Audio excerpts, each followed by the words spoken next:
नमस्कार दोस्तों आज हम हमारे शरीर में पाए जाने वाले खनिज पदार्थ जिनके कारण हमारे शरीर को काफ़ी रोग भी हो जाते हैं, उनकी कमी से होने वाले रोग और स्रोतों के बारे में हम देखते हैं कि कौन से मिनरल्स हमारे शरीर के लिए कितना ही महत्वपूर्ण है। ठीक है, अगर दोस्तों आप हमारे चैनल पर नए हो तो हमारे चैनल को ज्वाइन करो, सब्सक्राइब करो, लाइक करो, शेयर करो और बेल आइकन दबाना ना भूलो, जिससे आपको हमारे अगले वीडियो की नोटिफिकेशन मिलती रहे।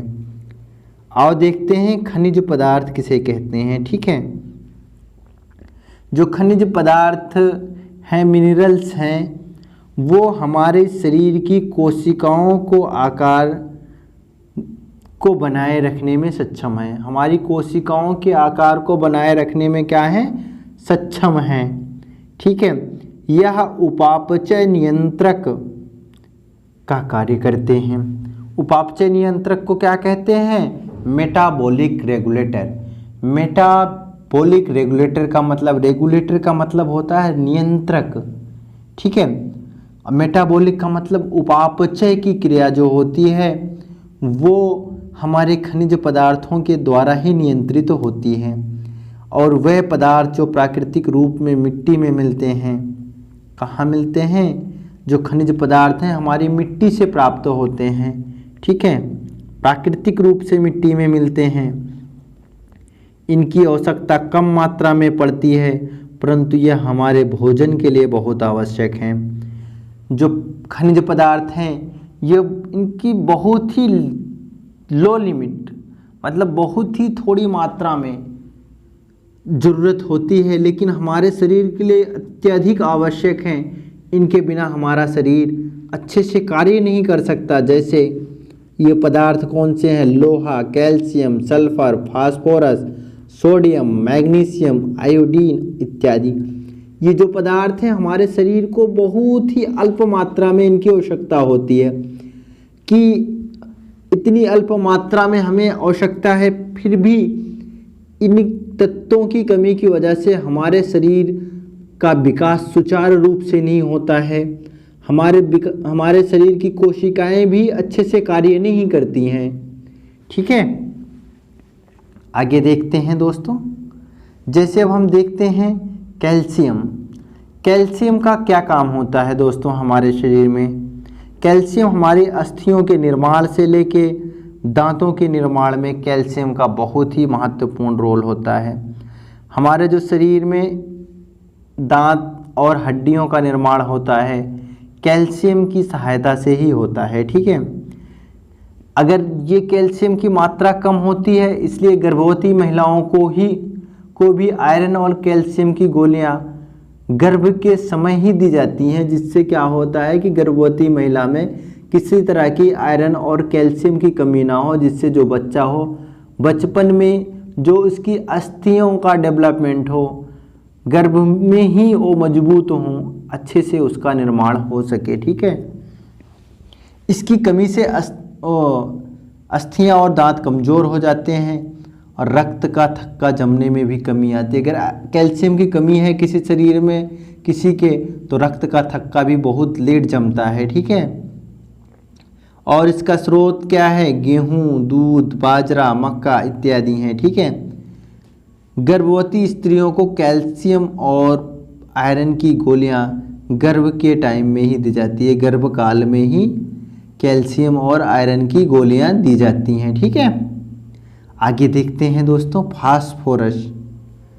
फास्फोरस क्या होता है, फास्फोरस भी हमारी हड्डियों के लिए बहुत ज़रूरी है। हड्डियों के विकास के लिए फास्फोरस की आवश्यकता पड़ती है।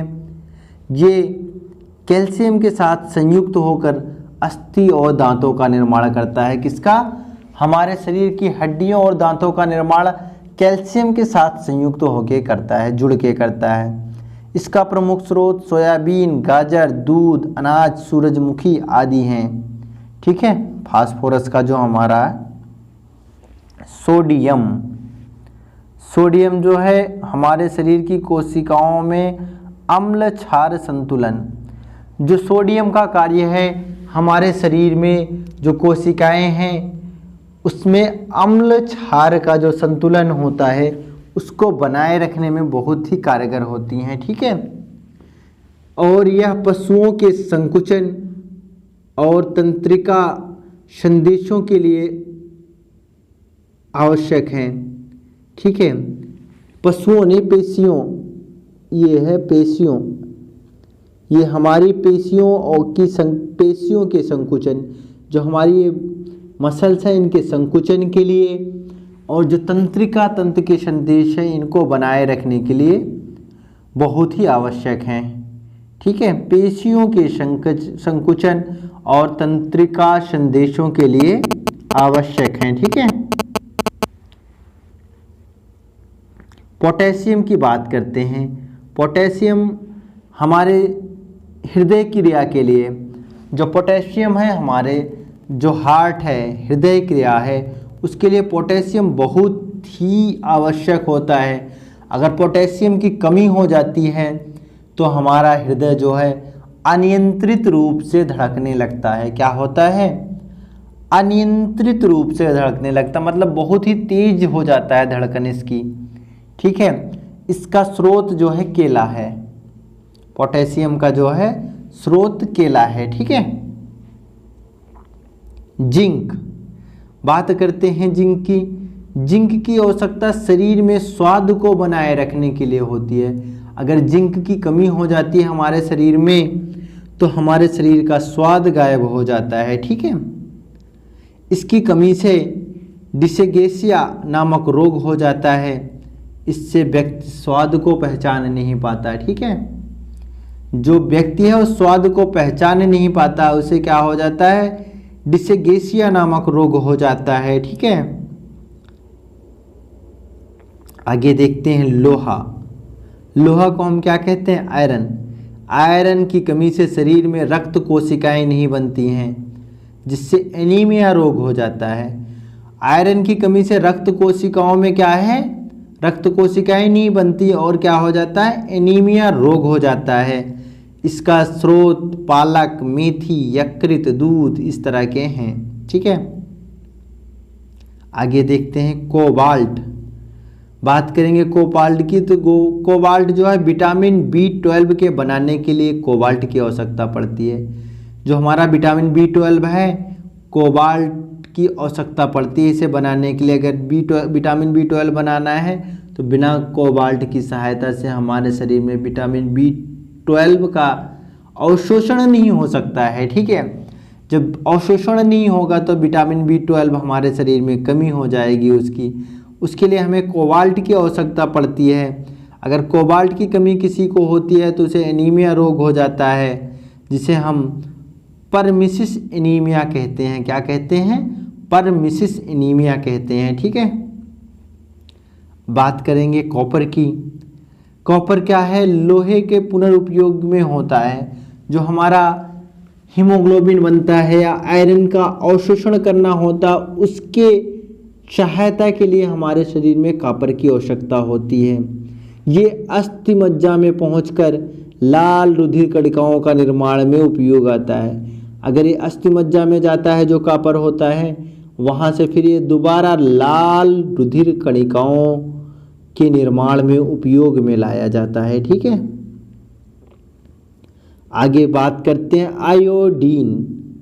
आयोडीन हमारे शरीर के लिए बहुत ही इम्पोर्टेंट है, जबकि इसकी हमें बहुत ज़्यादा ज़रूरत नहीं पड़ती। एक दिन में मात्र 5 से 6 मिलीग्राम आयोडीन की आवश्यकता होती है, ठीक है। जिसकी अधिकांश मात्रा थायराइड ग्रंथ में रहती है, ठीक है। यह ग्रंथि आयोडीन के भंडारण का काम करती है।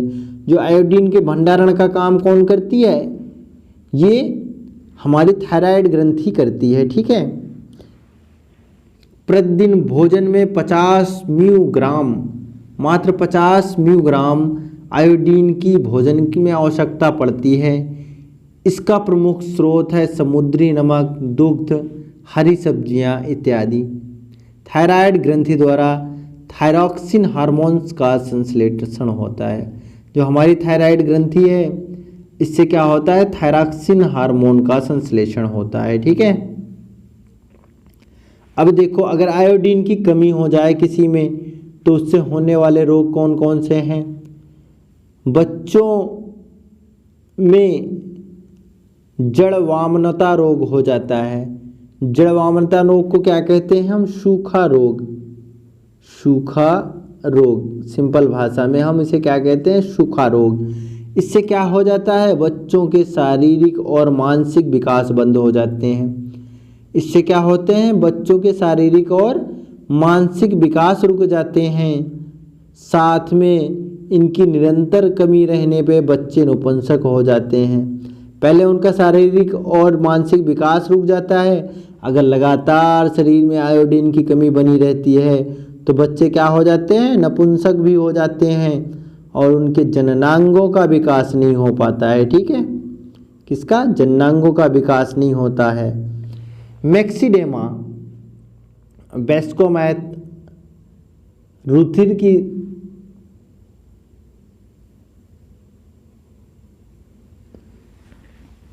इसमें क्या है, मैक्सिडेमा बैक्सोमैथ भी ये क्या है, आयोडीन की कमी से, किसकी, आरक्षण नहीं, आयोडीन की कमी से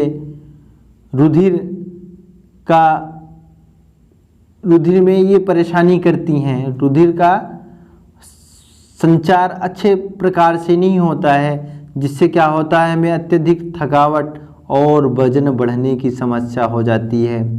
ये क्या होती है, आयोडीन की कमी से होती है। ठीक है, इससे रुधिर जो है सामान्य रूप से कार्य नहीं करता। रुधिर का जो संचार है सामान्य रूप से नहीं हो पाता, जिससे अत्यधिक थकावट और वजन बढ़ने के साथ समस्या होती है। ठीक है, ये थोड़ा टाइपिंग मिस्टेक हो जाती है कहीं कहीं पे टाइपिंग करते समय।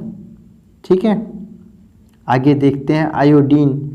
आयोडीन से घेंघा रोग भी हो जाता है। भोजन में आयोडीन की कमी से थायराइड ग्रंथि बड़ी होकर फूल जाती है। जो थायराइड ग्रंथि है अगर ये बड़ी होकर फूल गई तो इसी को हम क्या कहते हैं, घेंघा रोग कहते हैं। ठीक है, और थायराइड की कमी से हाशीमोटो रोग भी हो जाता है। इसमें क्या है, थायराइड ग्रंथि का स्राव इतना कम हो जाता है कि इसका स्राव बढ़ाने के लिए दी गई औषधियां विष के समान काम करती। हाशीमोटो में क्या होता है, थायराइड ग्रंथि में आयोडीन का स्राव इतना कम हो जाता है, इतना कम हो जाता है कि अगर इसको बढ़ाने के लिए कोई दवाई दी जाती है तो वो भी विष के समान काम करती है। जब विष के समान काम करेगी तो फिर ये विश्व नहीं है, विष का मतलब जहर, ये है हमारा विश्व नहीं है, विष के समान मतलब जहर के समान काम करती हैं। जो दवाएं होती हैं वो थायराइड ग्रंथि को ही नष्ट कर देती हैं, इतना कम हो जाता है उसका श्रावण। तो ठीक है, इसे एंटी इम्यून रोग हो जाता है। इससे क्या हो जाता है, हमारे इम्यूनिटी सिस्टम ही बिल्कुल नष्ट हो जाता है, एंटी इम्यून रोग हो जाता है। इसी को हम क्या कहते हैं, इस प्रक्रिया को हाशीमोटो की हम थायराइड की आत्महत्या भी कहते हैं। इस प्रक्रिया को हम थायराइड की आत्महत्या भी कहते हैं। ठीक है, रूस अंश या रेशा रोग जो होता है, रेशा जो है हमारे शरीर के पाचन के लिए उत्तम माने जाते हैं। इसीलिए कहते हैं कि रेशेदार खाना खाओ, रेशेदार खाना खाना चाहिए। इसकी आवश्यकता से हमारे शरीर की आंतरिक सफाई होती है, हमारे आंतरिक सफाई होती हैं। और इसमें क्या है, सभी सलाद, सब्जियां, दलिया आदि सब में क्या पाए जाते हैं, रेशे पाए जाते हैं। ठीक है, ये हमारे शरीर के लिए बहुत ही इम्पोर्टेंट होते हैं। ये हमारी आंतों की सफाई के काम आते हैं, जिससे हमारे शरीर का पाचन सिस्टम, डाइजेस्टिव सिस्टम सुचारू रूप से काम करता रहे। आगे देखते हैं जल, पानी, वाटर। इसके बारे में जो कुछ भी कहो बहुत ही कम है, क्योंकि हमारे जीवन का मुख्य आधार जल होता है। क्या होता है, जल, पानी होता है। क्यों, क्योंकि हमारे शरीर का निर्माण भी लगभग 70% हमारे शरीर में क्या पाया जाता है? जल पाया जाता है। ठीक है, इसका मुख्य कार्य ताप नियंत्रण करना और अपशिष्ट पदार्थों का उत्सर्जन करना है। अब हमारे शरीर में टेम्परेचर का नियंत्रण कौन करता है? जल करता है, पानी करता है। और क्या करता है? अगर हमने गलती से कुछ अपशिष्ट कोई गलत चीज़ खा ली, वो भी जल के द्वारा ही हमारे शरीर से बाहर निकलता है। कोई अपशिष्ट पदार्थ है, कोई जहरीला पदार्थ है या कुछ भी है, वो सारे चीज़ जल के द्वारा ही हमारे शरीर से बाहर उत्सर्जित होते हैं। अब देखते हैं न्यूक्लिक अम्ल। न्यूक्लिक अम्ल क्या होते हैं?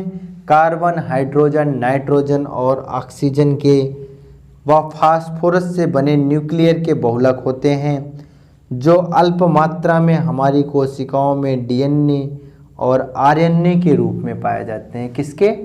डीएनए और आरएनए के रूप में पाए जाते हैं। ठीक है, इनका प्रमुख कार्य आनुवांशिक गुणों को एक पीढ़ी से दूसरी पीढ़ी तक पहुंचाना है। क्या है इनका प्रमुख कार्य? आनुवांशिक पीढ़ी को एक पीढ़ी से दूसरी पीढ़ी में पहुंचाना है। ठीक है, इनका निर्माण प्रोटीन संश्लेषण के नियंत्रण करने के लिए और क्रोमेटिन जाल के लिए होता है। इनका निर्माण हमारे शरीर में क्रोमेटिन जाल बनाने के लिए और प्रोटीन संश्लेषण के बनाने उसके लिए, अवशोषण के लिए होता है। ठीक है दोस्तों, अगर आप हमारे चैनल पर नए हो तो हमारे चैनल को लाइक करो, सब्सक्राइब करो, शेयर करो और बेल आइकन दबाना ना भूलो, जिससे आपको हमारे अगली वीडियो की नोटिफिकेशन मिलती रहे। दोस्तों, तो आज की क्लास के लिए बस इतना ही। चैनल पर बने रहने के लिए धन्यवाद।